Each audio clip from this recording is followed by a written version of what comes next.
Letterboxd. Everyone loves this website. Everyone thinks it's a great place to log movies, to discover movies, and it's sort of like social media for film fans. That's only growing and growing more and more in popularity. And Letterboxd has a pretty controversial feature that honestly shouldn't be controversial, and it's the reviews feature. So if you go to any movie, like I don't know which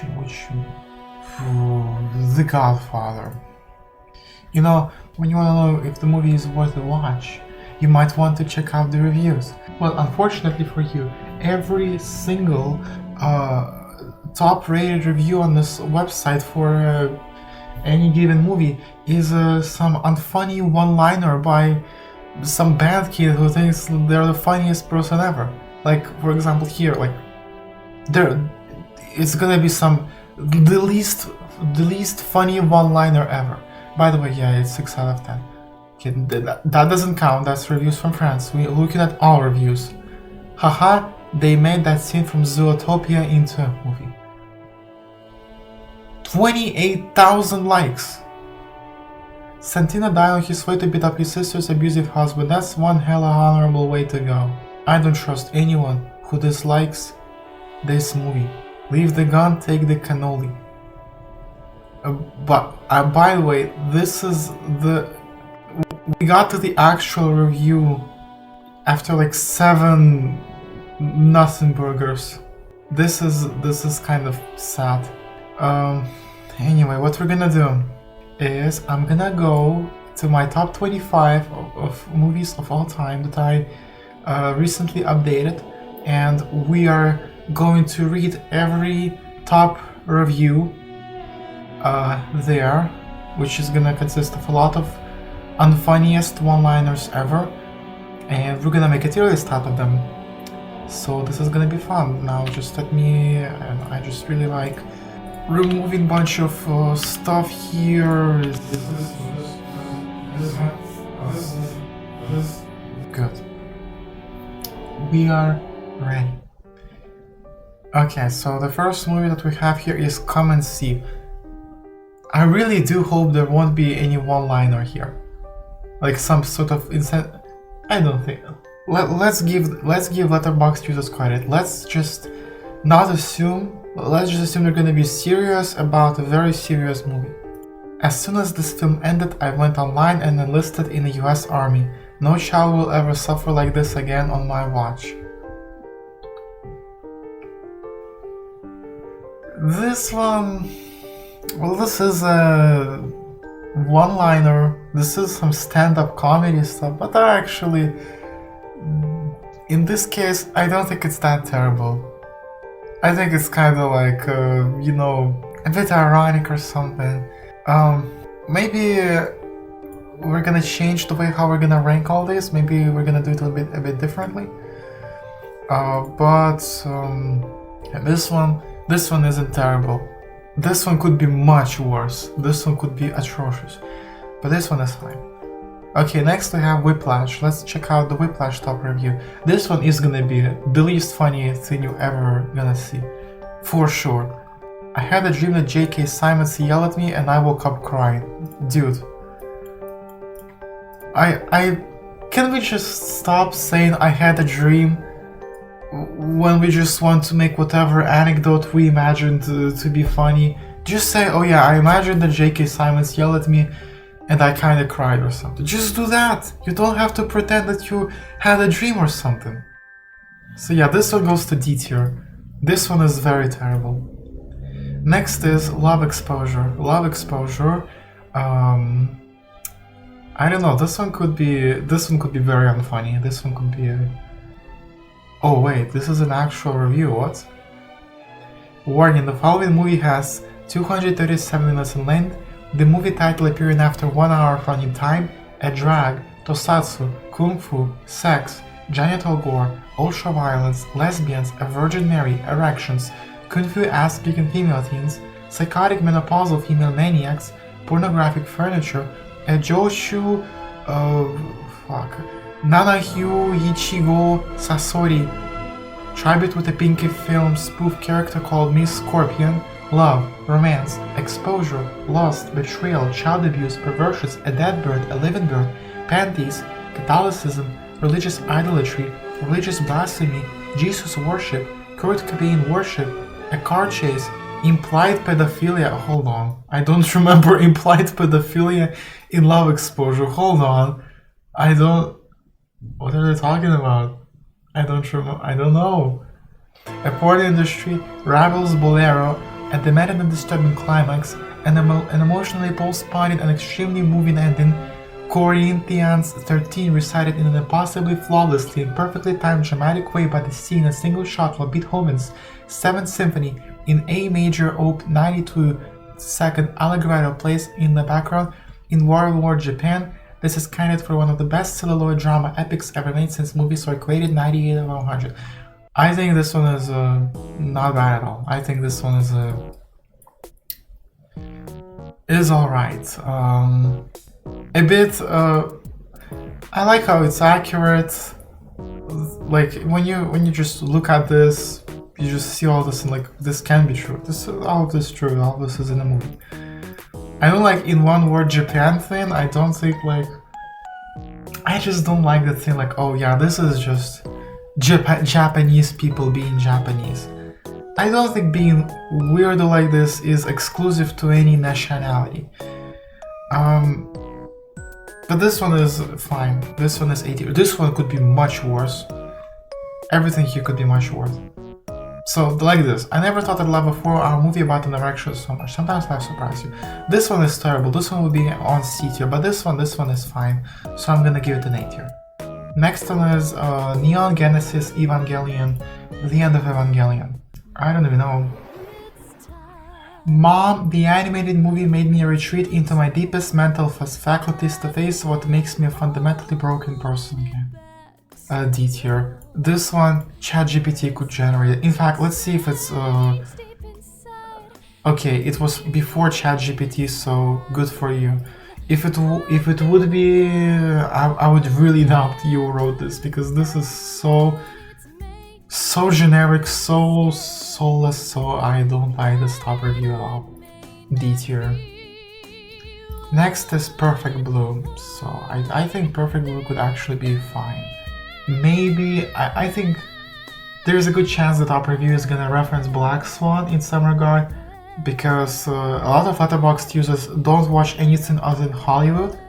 So when I see something that like is the originator or the source of inspiration for some Hollywood movie, they kind of, oh, that's just like Black Swan or something. Or like they see Paprika and they go, oh, this is Inception, Christopher Nolan could never. Like, can you just shut up a little bit about it? But, dude, like this is not even funny. This is so predictable.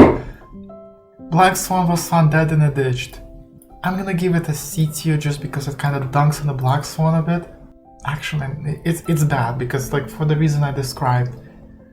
Why is the top rated review talking about something that is not the movie, that is what inspired, that is the inspiration of the movie in question? Talk about this in a Black Swan. Talk about this, I don't know. I don't like this. C tier. Next is Stalker. I think Stalker could have a fine top rated review. Let's see. Okay. There has been much inquiry over the past 35 years or so as to what this film is about. The three faces of the human soul, perhaps. Spirituality, mortality. How would I know the right word for what I want? How would I know that I don't want what I want? Or that I actually don't want what I don't want? They're elusive things.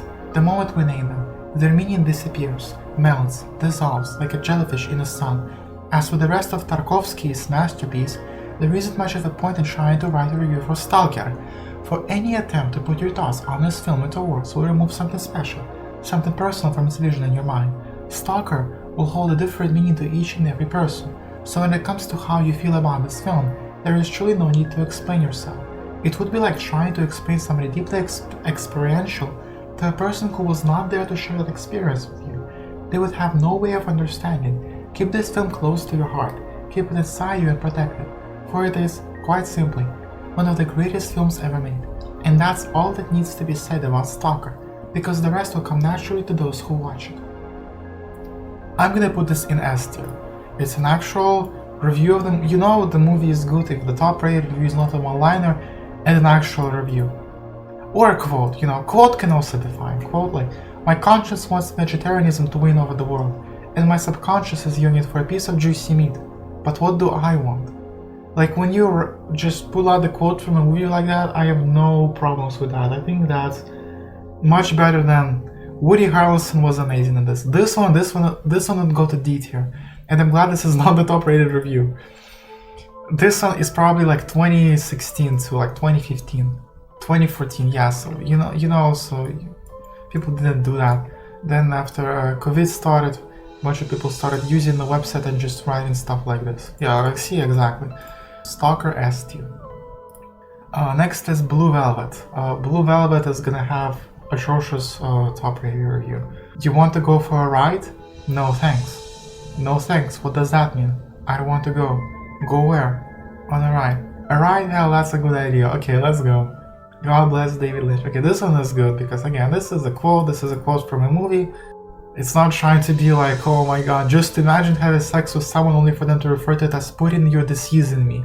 Like that would be D tier. This one just talk normally. But this one, yeah, God bless David Lynch. Funny exchange in a movie, I think this is not bad at all.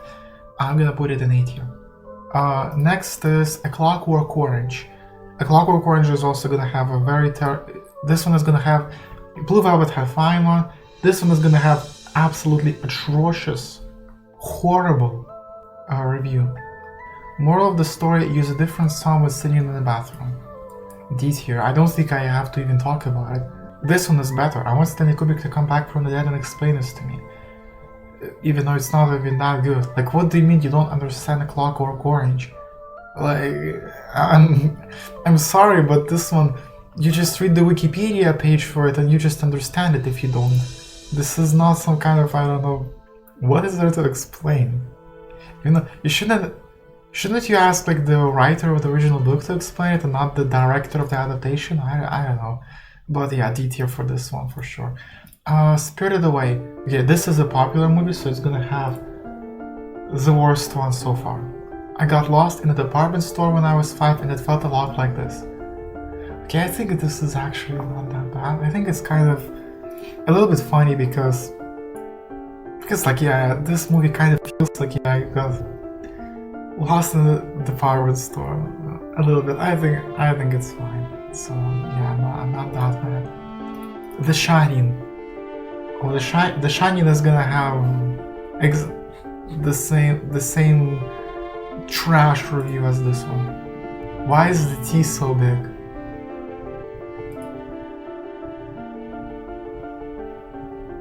Okay, I think this one is B tier because like it's talking. It's just kind of moving the focus away from the movie. Like, okay, let's talk about the poster. Why is the T so big? For real, why is it so big? What if it is on this thing? Like, this thing doesn't appear in the movie. What is this? Why is the T so big? Is it on a, like, I don't know, on a book cover? Is it like that too here, or is it just a poster? It doesn't seem like this. This is just a normal. So yeah, I don't think this is terrible. I'm gonna put this in B tier. Next is Mulholland Drive. I don't have as high hopes for this as for Blue Velvet. Blue Velvet had a fine one. Yeah, we put it in A tier. Mulholland Drive is gonna have a pretty bad one. It's gonna have something like, oh, I want David Lynch to explain this to me. Oh my god, what? Oh, okay. This puts a smile on my face. What is this, 2013? 2015, okay. Well, let's read it, why not? Hey pretty girl, time to wake up. There was a time not too long ago when if you asked me what my favorite movie was, I might have told you. Mulholland Drive. There is a lot going on in the film, and I certainly won't claim to understand all of it, but I do have a reading of it that seems to answer a lot of the questions it poses, so here goes. No specific spoilers, but I'm definitely gonna explain what I think is happening in the movie. And generally, if you haven't seen Mulholland Drive, you really ought to see it as blind as possible, so proceed at your own risk. The first half of the film, for lack of a better term, Naomi Watts' dream. It is her fantasy of the world as she wants to be. If you compare to the second half, you can see the way she refashions the people in her life to fit her desires for them. Here's a few examples. Naomi Watts, in reality, she is living in Hollywood but seems to have lost control of her life. Her apartment is a mess. The woman she loves is engaged to be married, and she's only offered small roles in the movies she had auditions for. In the dream, she's staying in her aunt's beautiful apartment. The woman she loves her back, and she's given bigger parts in better movies that once she tries out for. Laura Herring, in reality, Naomi Watts, wants her but I can't have her, so in the dream she becomes an amnesiac, who can only remember Naomi Watts' name. Watts' character is literally the only thing in her life. Justin Theroux, in reality he's engaged to Laura Herring, making Watts jealous and angry. In the dream, Watts makes him into his impotent, petty, bumbling version of himself. Melissa George, in reality she's a close friend of Herring, so in the dream Watts' jealousy turns her into an actress who only gets work because the mafia forced Theroux to accept her. Mark Pellegrino, in reality is a hitman hired by Watts to kill Herring. She regrets this decision, so in the dream he becomes a fool who spends his time with hookers, and accidentally kills more people than he intended to. Much more than being that simple, it was all a dream twist. The film's dual nature offers us insight into the relationship between fantasy and fiction. Everything about the first half of the movie is self-consciously theatrical. The performances are obvious, the lighting is overdone, and the story is filled with overused tropes and cliches. The first half is like a movie being created in Naomi Watts' mind. It's obvious that movies are essentially phantasmatic, but Mulholland Drive offers us the opposite truth, that these fictions come to determine our real-life fantasies, that the way we understand the world is by filtering it through the fantasies offered to us in the world of fiction, that we give meaning and purpose to our chaotic lives by understanding them as narratives. That truth has the structure of a fiction. Fun facts: when Naomi Watts calls the number of Diane Selwyn, she says, "It's strange calling yourself." What's interesting about this line is that she actually is calling herself. But she doesn't know that yet. She thinks she's calling Laura Herring. When Naomi Watts and Laura Herring go to Club Silencio, Rebecca Del Rio sings a song called Llorando, which accurately describes the couple's relationship in reality. It's appropriate that it's only sung in Spanish. However, it still seems to hit too close to home, because it's after the moment that Watts decides to use the key, and we transition to the second half of the film. When the cowboy talks to Justin Theroux, he says, "You will see me one more time if you do good, you will see me 2 more times if you do bad." We never see the cowboy meeting with Theroux again, but he does make 2 more appearances, which leads me to believe that he's referring to Watts as having done bad, in the sense that she is responsible for Herring's death. David Lynch originally planned for Mulholland Drive to be a TV series, and he famously struggled at ABC, to the point that when he lost support for the project, he initially rejected funding to turn the pilot into a feature film. These conflicts with producers give a new level of meaning to the scenes with Justin Theroux as producers, particularly when they shut down his movie in petty retribution for a single casting disagreement. Of course, while these scenes are bitterly satirical of the production system, Lynch also resists the temptation to lay all the blame in the hands of executives, and Theroux' character appears just as petty and childish as everyone else. Random notes: I love Justin Theroux in this movie more than I can explain. I love 16 Reasons in this movie more than I can explain. I love that the story of the dream in the diner happens exactly the way Dan describes it right after he tells Herb about it. I love how when Naomi Watts imagines hallucinates Laura Herring in the reality segment of the films, there is a traditional shot reverse shot, but then there is an incredibly jarring cut from Watts back to Watts where we expect another shot of Herring. So unsettling. The ending of the film hits me harder this time than it ever has. Maybe that's the effect of seeing it in the theater, or maybe it's just that I'm older now, or maybe it's the fact that I'm babysitting my parents' cats and they wake us up unreasonably early and I haven't had a good night's sleep all week. Would you like to know more? 100 favorite films, top 10? You know what? For this one, I'm gonna actually put it in SS tier. I think this one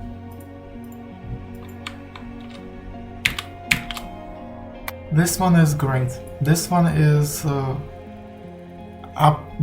what I want every top review to be. Some actual analysis, This one just has a great structure. They talk about the movie, they talk about how it goes for them, some fun facts, some which I actually didn't know or didn't realize, some random notes which would normally be like this. Yeah, when this one gets inevitably more likes than this one, I'm gonna be very sad. And yeah, probably the only thing I would want this changed is is if they tag this as spoilers, because they say here no specific spoilers, but it actually has spoilers. Like it's talking about the plot.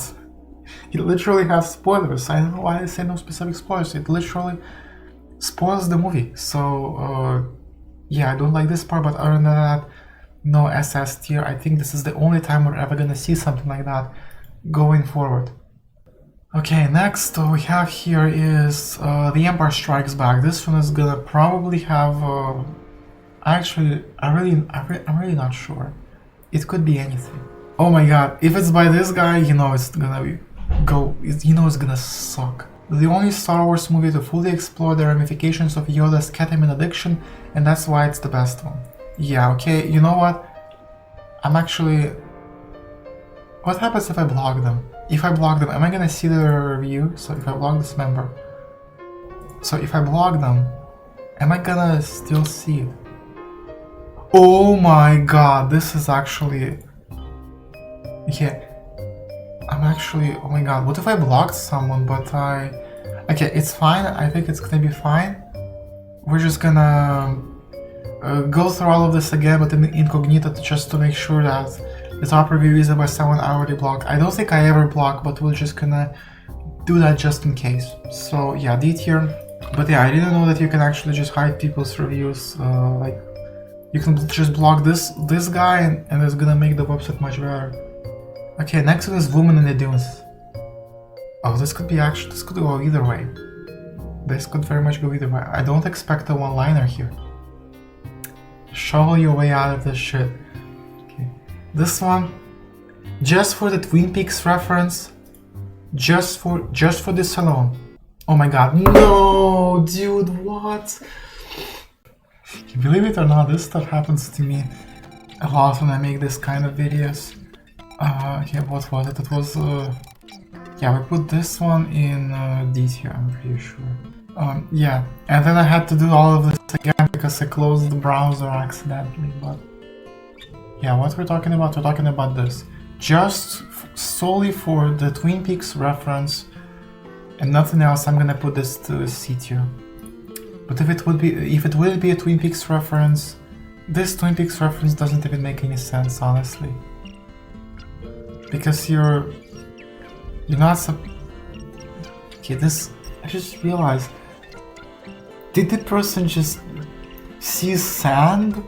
And just go, oh, just like sand.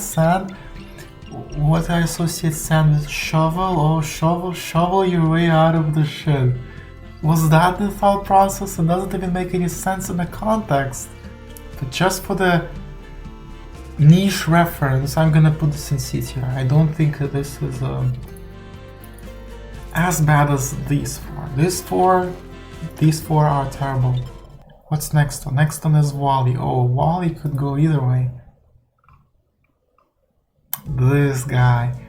Bold of Disney to finance and release a movie about a mega corporation destroys the earth.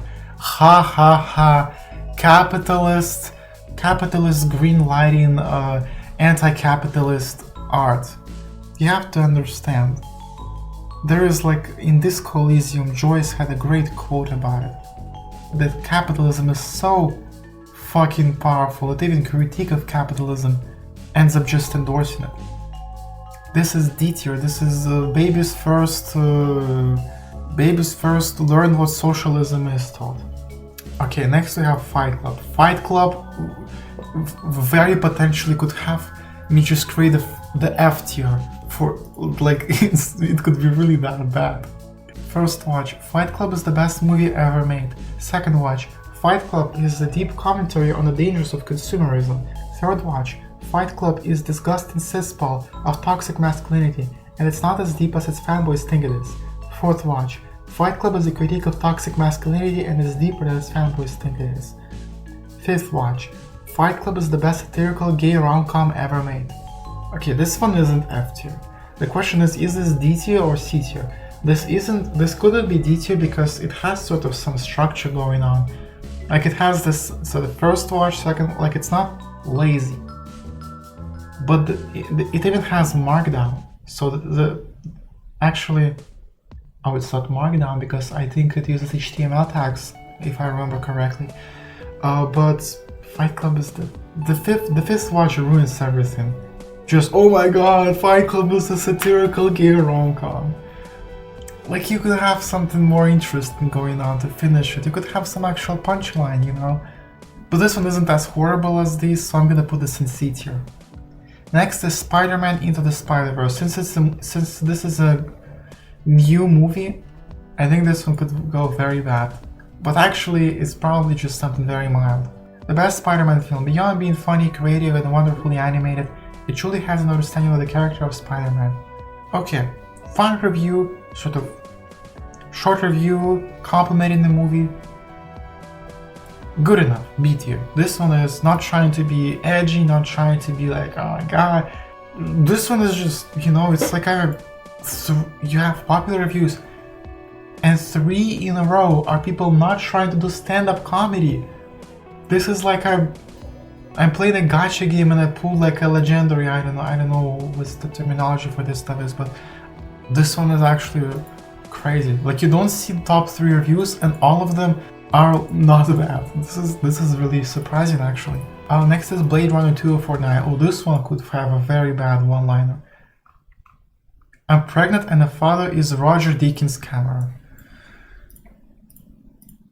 Next is Puella Magi Madoka Magica Movie 3, the movie Part 3 Rebellion. This one, since it's niche, I think it's actually gonna have S tier review. Sort of going over why it's good. Ladies, is it gay to love God so much that you become the devil? I had such high hopes going for this. Thankfully, I don't think it's terrible. I think this one, the yassification of End of Evangelion, is horrendous. This one, it sort of goes over something like, is it gay to love God so much that you become the devil? I think this one is actually pretty okay.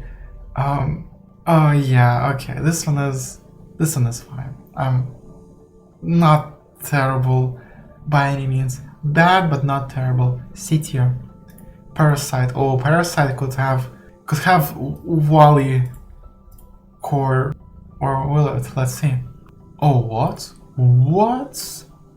You're telling me the most popular website on the most rated film on the platform has essay tier review? What? Now in video form, they uploaded it into a video form. What? That's great. I'm not gonna watch it, but I really admire the effort. There is a house on a hill, and there are people in it, and they're nice, but not really. There is a garden, and there they get a lot of sunlight, and it is nice, and they get to sleep there sometimes. There is a house underground, and there are people in it, and they're the first to tell you that they're not very nice. They're conmen, grifters, forgers, and imposters. They sit among stink bugs, and they've been there for so long that maybe they've convinced themselves that they just belong there. There is a rock, and it is a gift, but it is also a burden. And maybe it's a metaphor, but it's also just a rock, solid and heavy, difficult to lug around, and dangerous in the wrong hands. Some people will tell you that it's supposed to bring wealth, but again, it's also just a rock. There is a line, and it cannot be crossed. There is a smell, and it comes from the underground, and the people who live in a house on a hill can smell it, and the people who live underground try to imagine a life in the sun, a future where they aren't just a garbage to be washed away in the rain, but there is smell that sticks to them, and they know that they can never really belong. There is a world and it is nice, but not really. There are houses on hills and houses underground. There is plenty of sun, but it isn't for everybody. There are people grateful to be slaves, and people unhappy to be served. There are systems that we are born into, and they create these lines that cannot be crossed, and we all dream of something better. But we've been living with these lines for so long that we've convinced ourselves that there really isn't anything to be done. There is a knife, and it doesn't do much in the long run, but there will always be some satisfaction in crossing some lines. This one, actually, I'm probably gonna put this in S tier. It's actually pretty close to being A tier because I kind of realized when I was reading this doesn't really have a coherent thought going on, in my opinion. Like, it has a nice gimmick that starts with there is, but what are you talking about? Is this what you actually think about the movie? Like, is all this is what you actually feel about Parasite? Can you loosely recite what you just wrote here? Like, I'm not a huge fan of this, but just for the effort, it's better than this. It's almost as good as this. I'm gonna put it in S tier. Next is Spider-Man Across the Spider-Verse. This could go. I don't have as high hopes for this as this one. This one had a good like 3 in a row thing, but this one it could have something very. My host can take me anywhere. Even though I just said that a quote is fine, this one. Which quotes were we talking about? Here, the quote, it was fine because it was a funny exchange that sort of went into, you know, how good the movie is. This one, you know, they said holes, you know, like the pee-pee holes, like C tier. Sorry, you could actually, you know, get some, you know, inspiring, no, at least. You gotta admit, this could be much worse, because right here now, this is gonna be solid when I can watch it at 0.75 speed with subtitles. Just what are you even talking about? What is this supposed to mean? This is gonna be solid when I can watch it at... What? Like, what's the punchline? Is there a punchline? Are you just illiterate? Like, what is this? I don't understand. Oh, maybe they're like... watch it 0.75 to appreciate the animation, but you're not appreciating animation because you're warping it. It's not the same anymore. Okay, Tokyo Godfathers. Okay, this one, I kind of think this one is gonna have a fine one. Tokyo Godfathers, I hope it's gonna have a high one. A good one. A good one. A fine one. Oh! You see? The portrayal of Hana is beginning to feel somewhat dated. For 2003, having a transgender character in film at all was groundbreaking just for sheer lack of representation up until that point. But in 2018, the narrative often feels like it's using Hana as comedic relief. However, credit where it's due, clearly Khan created Hana to be a real, breathing, living, feeling person, as he did so often with so many characters. And that is not without merit. His heart was in the right place, and so Hana, whatever his original intention with her was, is beloved to me as a human woman. She, like so many characters in fiction, now exists beyond Khan as herself. I don't think the importance of this film's depiction of Tokyo as homeless can be overstated, especially as Japanese society still places a heavy stigma on the less fortunate. It's a side of society that takes pride in their industriousness and professionalism that we rarely, if ever, get to see, and Khan's portrayal of these people is so deeply empathetic, warm, sad, kind and humanistic. In such a harsh world, I am grateful for this film. Forgiveness at last.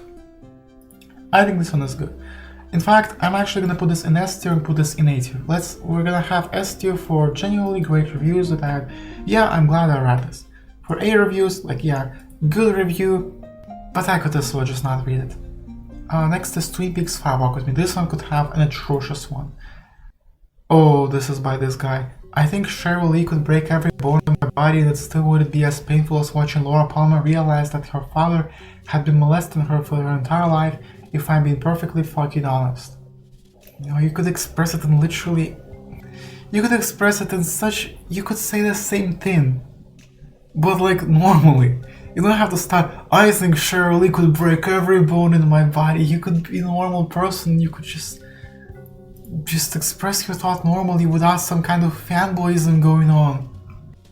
At least it's not, I think Sheryl Lee could step on me and like or something like that. Laura Palmer suffered more than Jesus. Actually, despite the fact that it's a terrible one-liner, I put this in C tier because this is true. This one, I don't know. I really don't know. This is like either B tier or C tier. You know, it could be B tier, but just this ruined everything. this just doesn't show you're serious. It kind of looks like you're just pretending to be serious for the appearance of it. I don't like this. Blade Runner. This one could have a terrible one. In fact, I actually think I already know it. Ridley Scott. I'm gonna nap since the visuals and sound design of my movie are taken care of. Wake me up in 5 so I can work on the plot. 5 minutes later. Ridley, wake up. Ridley, the plot. I think when I watched Blade Runner for the first time, I had a similar opinion. I thought that Blade Runner is plotless movie, like it's all about the aesthetics, but it doesn't have any substance or plot. And I don't know why I actually thought, because that's not true. That's simply not true. It literally has plot. It just is. There is plot. There is something to think about. And is there a way how I can see how many times you watched it? It says watched. It's your first time watching this, right? It has a non-lazy structure. It's kind of tongue-in-cheek, like, oh, the plot. You know, I'm actually gonna give it a B tier. I don't think it's that terrible. It could be much worse. It could be, no offense, but literally, what the fuck is it about? Like, this is at least, like, you know, this is like this, but with more effort put in. This is just, oh, I'm sorry, I watched the movie and I didn't understand what it's about. Like, no offense, but literally, like, what the fuck is this about? Like, this is kind of the attitude this review gives to me. It's like, oh, I didn't understand the movie. Just no offense, so like, yeah, literally, what the fuck is it about? It's not like if I didn't understand something, I can, like, you know, ask this question like online or something. Look it up and like, oh yeah, that's what it's about. Or maybe not even say this at all, just rewatch it eventually with a sort of new outlook on things.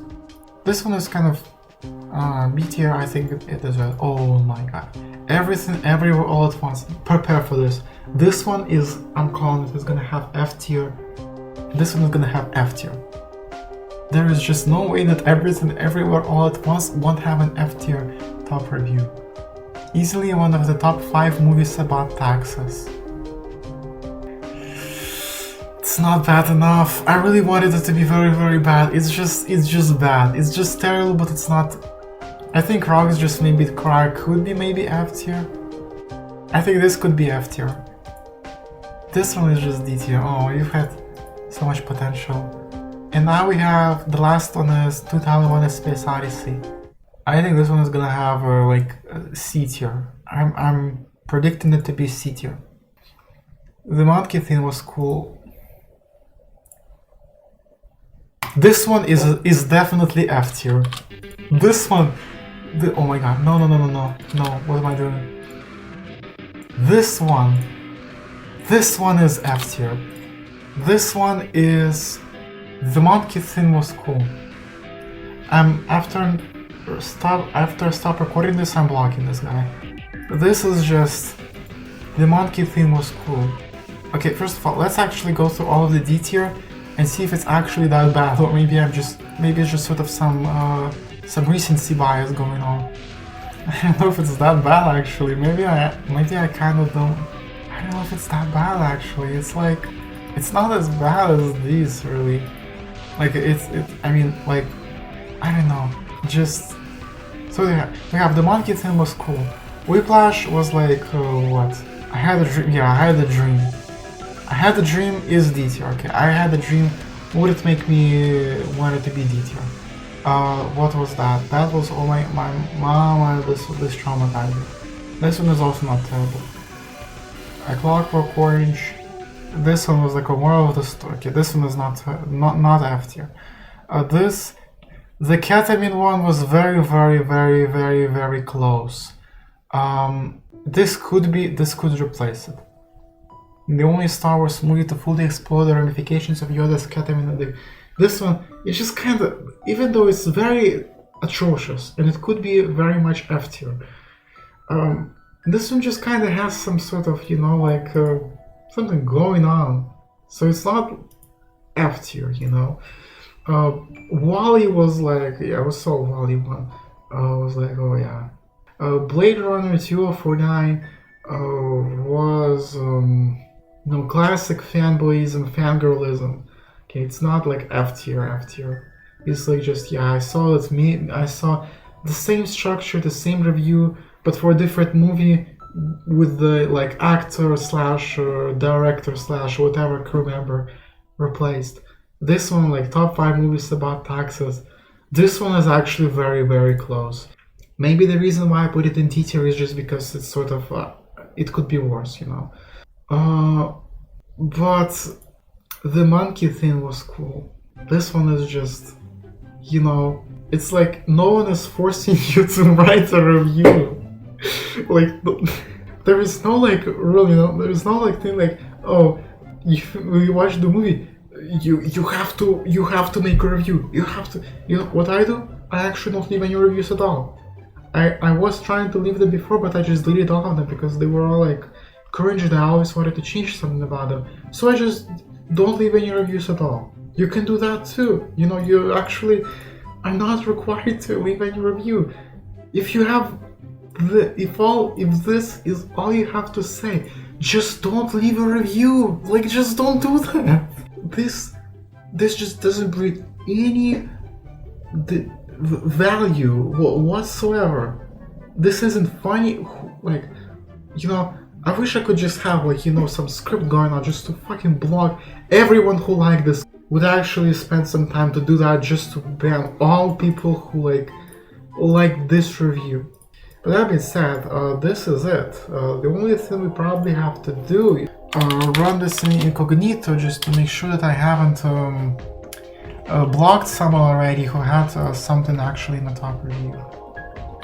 Okay, so I went through all of this. I didn't block anyone who would otherwise have a top review. The only thing though, I actually think that I just realized that, yeah, the shovel yourself out of the shit was by that guy. So yeah, that's a D tier because just to wrap this off, let's see what is their top 4. Yeah, they also have you're paying for Letterboxd and you live in garbage reviews like this one. And your favorite movies are Mirrored Mind, The Verdict, The Long Goodbye, To Be or Not to Be. I don't know a single movie here. This is the most popular review. Got it for the experience by forgetting to drink water today and watching this extremely dehydrated. They just leave reviews like this. They're just actively making the website worse. I kind of want to even admire. Why do you people follow this guy? What? You people just lost all of my respect. What are you guys even doing? This guy has a YouTube channel? Oh my god. This guy is a YouTuber, that's why. 760k, oh my god. So that's why, I see. It's the YouTubers. Thanks everyone for watching this. That was really negative, I know. But yeah, I thought this would be a fun idea to do. Thanks for watching. Goodbye.